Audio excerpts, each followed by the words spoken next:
Assalamualaikum warahmatullahi wabarakatuh. Perkenalkan, nama saya Ranggiana dengan NIM PO 7124124035. Saya dari kelas 1B. Di sini saya akan mengenalkan alat-alat pengukuran tanda-tanda vital beserta fungsi dan juga ukurannya. Pertama, di sini ada tensimeter. Fungsinya tensimeter itu sendiri yaitu mengukur tekanan darah. Tekanan darah normal pada manusia itu yang pertama itu ada sistolik kurang dari 130, sedangkan diastolik itu kurang dari 85. Kegunaannya tensimeter itu sendiri yaitu digunakan untuk mengukur tekanan darah di arteri. Pengukuran ini penting untuk menilai kesehatan kardiovaskular. Tensimeter itu ada 3 jenis. Yang pertama itu ada tensimeter digital, tensimeter air raksa, dan tensimeter jarum kompas. Yang kedua itu ada termometer. Termometer itu berfungsi untuk mengukur suhu tubuh. Suhu tubuh yang normal pada manusia itu yaitu 36 derajat Celcius sampai 37 derajat Celcius. Kegunaannya itu sendiri yaitu digunakan untuk memantau suhu tubuh. Suhu tubuh yang tinggi dapat menandakan adanya infeksi atau peradangan, sedangkan suhu tubuh rendah bisa menunjukkan masalah kesehatan seperti hipotermia. Di sini termometer itu ada 2 jenis. Yang pertama ada termometer digital dan ada termometer air raksa. Baik, di sini juga ada stetoskop. Stetoskop itu sendiri berfungsi untuk memeriksa suara internal tubuh. Kegunaannya itu stetoskop digunakan untuk mendengarkan suara jantung, paru-paru, dan organ internal lainnya. Melalui stetoskop kita bisa mendengarkan detak jantung, suara napas, serta suara abnormal. Selanjutnya di sini ada stopwatch. Fungsinya itu sendiri untuk mengukur waktu. Kegunaannya itu stopwatch digunakan untuk mencatat waktu yang penting dalam pengukuran dan pemantauan tanda-tanda vital seperti denyut nadi. Kemudian di sini ada handscone. Handscone itu berfungsi untuk mencegah infeksi dan perlindungan diri kita. Kegunaannya itu handscone digunakan untuk melindungi tangan dan menjaga kontaminasi antara pasien dan tenaga medis. Digunakan sebelum dilaksanakan semua kegiatan medis. Baik, dan yang terakhir di sini ada kasa dan juga alkohol. Kasa dan alkohol itu berfungsi sebagai pembersih alat medis. Kegunaannya itu, kasa dan alkohol digunakan saat sebelum dan setelah alat-alat medis digunakan untuk menjaga kebersihan alat. Sekian dari saya, mohon maaf apabila ada kata dan mohon maaf juga bila ada kurangnya. Saya akhiri. Wassalamualaikum warahmatullahi wabarakatuh. Warahmatullahi wabarakatuh. Perkenalkan, nama saya Tasya Yakin dengan NIM PO 7124 124041 dari kelas B tingkat 1. Di sini saya akan memperkenalkan alat-alat infus dan fungsinya. Yang pertama ada aboket. Aboket fungsinya sebagai pembuka agar silikon atau plastik aboket dapat masuk ke dalam pembuluh vena. Yang kedua ada set infus. Set infus berfungsi untuk menyalurkan cairan dari botol infus ke tubuh pasien. Yang ketiga ada alkohol swab. Alkohol swab berfungsi untuk membersihkan area yang akan diinfus. Selanjutnya ada bengkok. Bengkok berfungsi untuk wadah sementara yang digunakan untuk meletakkan gunting klem, pinset, kapas, kasa yang tertera. Kemudian ada tourniquet.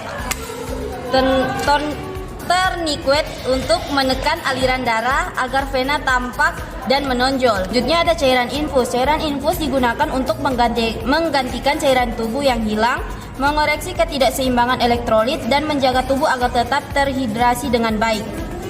Selanjutnya ada handscone. Handscone itu berfungsi menjaga terjadinya infeksi silang serta mencegah terjadinya penularan kuman, digunakan untuk keperluan bedah dan operasi. Lanjut ada gunting perban. Gunting perban itu berfungsi untuk membentuk dan memotong perban tanpa menggores kulit. Kemudian ada bak instrumen wadah. Ini fungsinya untuk menyimpan atau meletakkan peralatan. Lanjut ada tempat sampah steril. Tempat sampah steril untuk membuang suntik. Kemudian ada plester. Plester ini berfungsi untuk mencegah infeksi dan kerusakan lebih lanjut. Yang terakhir yaitu transfusion set. Dia berfungsi untuk menyalurkan darah atau komponen darah dari kantong ke dalam pembuluh darah pasien. Sekian pengenalan alat dari saya. Wassalamualaikum warahmatullahi wabarakatuh. Assalamualaikum warahmatullahi wabarakatuh. Perkenalkan, nama saya Divita Afrianti Marao dengan NIM PO 7124124038 dari Prodi D3 Kebidanan tingkat 1 kelas B. Baik, di sini saya akan menjelaskan tentang kateter beserta fungsinya.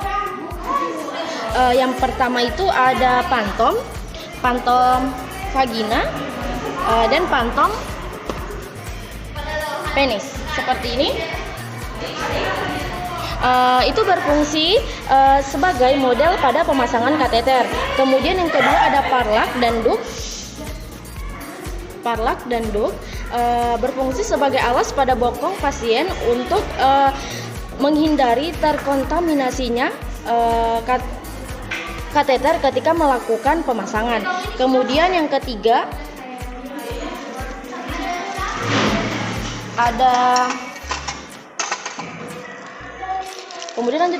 ada kateter logam dan kateter nelaton yang memiliki fungsi yang sama untuk mengeluarkan urin. Ini. Kemudian lanjut ada urin bag. Ini urin bag yang dalam kemasan untuk menampung urin atau kencing. Kemudian lanjut ada pinset. Ini pinset ini dia berfungsi untuk membantu memasukkan kateter. Kemudian lanjut ada di sini ada air DTT beserta kapas DTT untuk berfungsi membersihkan genitalia ibu atau bapak sebelum melakukan pemasangan kateter, dan digunakan itu 5 kapas. Kemudian di sini ada korentang. Ini korentang dan tempatnya untuk mengambil alat-alat yang steril. Kemudian ada jeli. Yang ini jeli berfungsi sebagai pelumas kateter agar tidak merasakan sakit dan memudahkan masuknya kateter. Kemudian ada handscone. Yang ini handscone yaitu sebagai pelindung diri dan pencegahan infeksi pada pasien.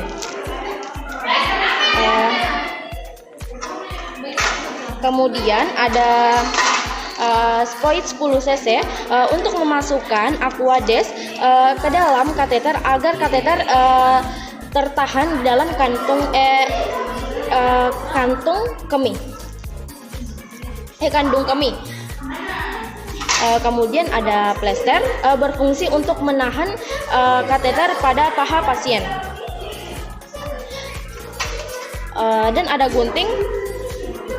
Ini gunting untuk plester.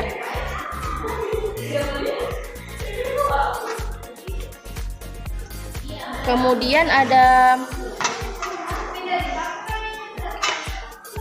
nierbekken atau bengkok berfungsi untuk menampung bahan dan alat yang telah selesai digunakan.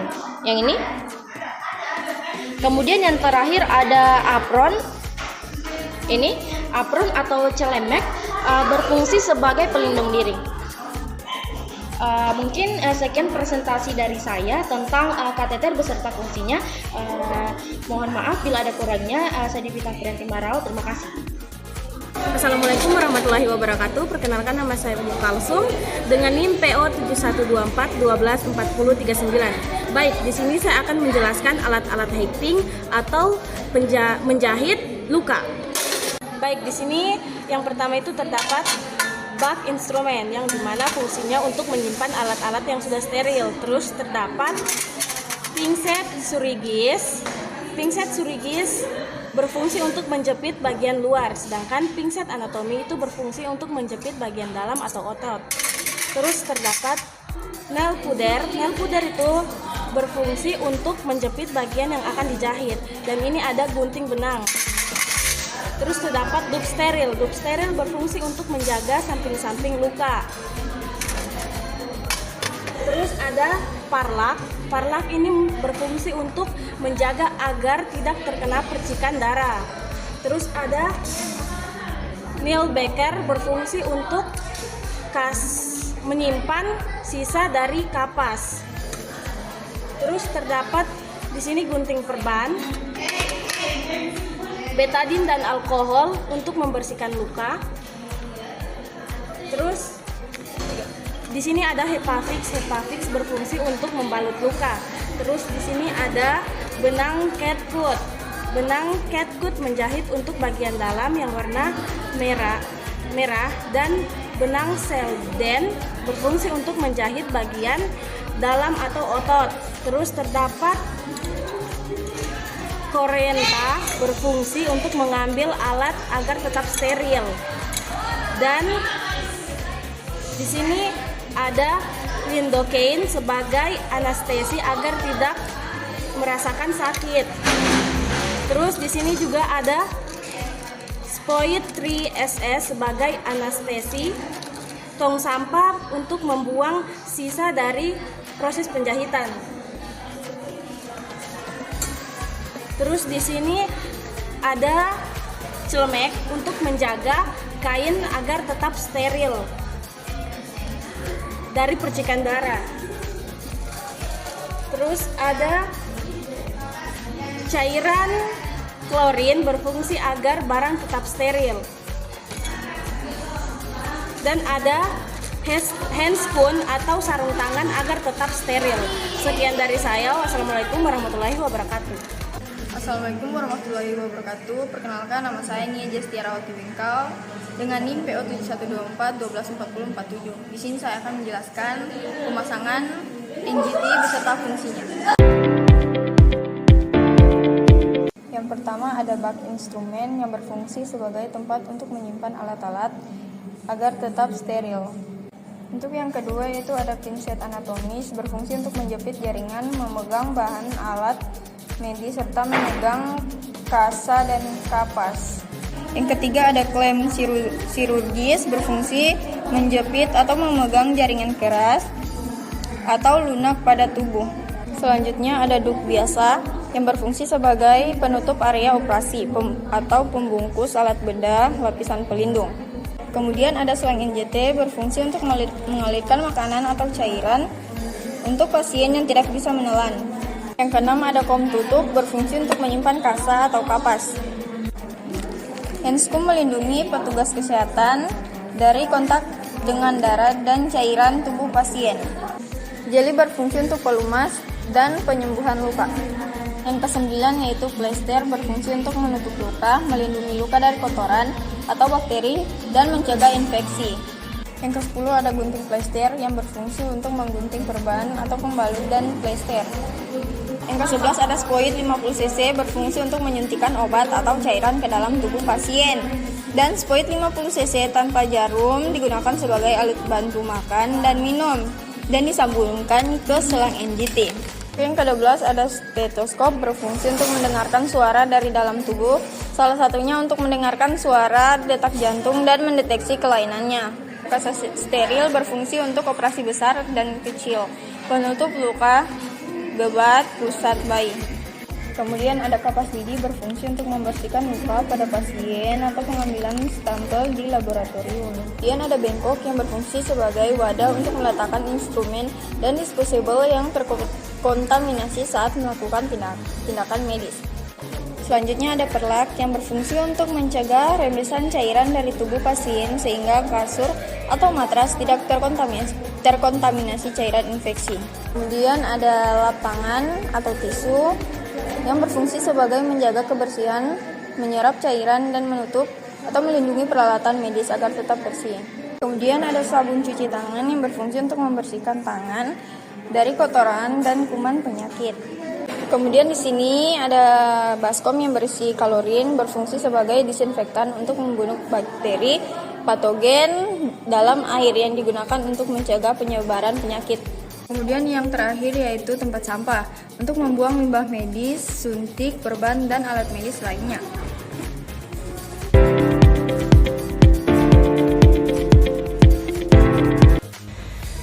Assalamualaikum warahmatullahi wabarakatuh. Perkenalkan, nama saya Risma dengan NIM PO 7124 124031. Saya perwakilan dari kelas 1B. Di sini saya akan mempresentasikan cara-cara mencuci tangan yang benar. Yang pertama, basuh kedua telapak tangan Anda di air yang mengalir. Seperti ini. Kemudian, ambil sabun secukupnya. Mungkin 2 kali tetes. Seperti ini. Kemudian, gosok telapak tangan kalian seperti ini. Kemudian langkah kedua, gosok punggung tangan kalian seperti ini. Ulang sebanyak 3 kali. Ini. Kemudian gosok sela-sela jari kalian. Bolak-balik ya teman-teman, seperti ini. Kemudian bersihkan jempol tangan kalian. Jempol tangan kalian seperti ini. Setelah itu ujung kuku kalian menggosok telapak tangan kalian seperti ini. Ulang selama 3 kali juga. Jadi, seperti ini.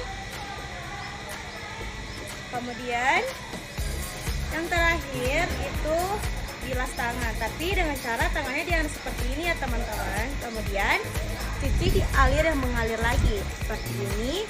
Cuci sampai bersih, sampai hilang ya sabun-sabunnya seperti ini. Cuci sampai bersih, intinya jangan sampai ada sabun-sabunnya tersisa, sampai bersih. Kemudian setelah kalian mencuci tangan, jangan lupa untuk mengeringkan tangan kalian menggunakan tisu. Kalian keringkan tangan kalian menggunakan tisu seperti ini sampai kering ya, sampai kering. Oke. Sekian dari saya tutorial cara mencuci tangan. Lebih dan kurangnya saya mohon maaf. Wassalamualaikum warahmatullahi wabarakatuh. Bye bye teman-teman semuanya.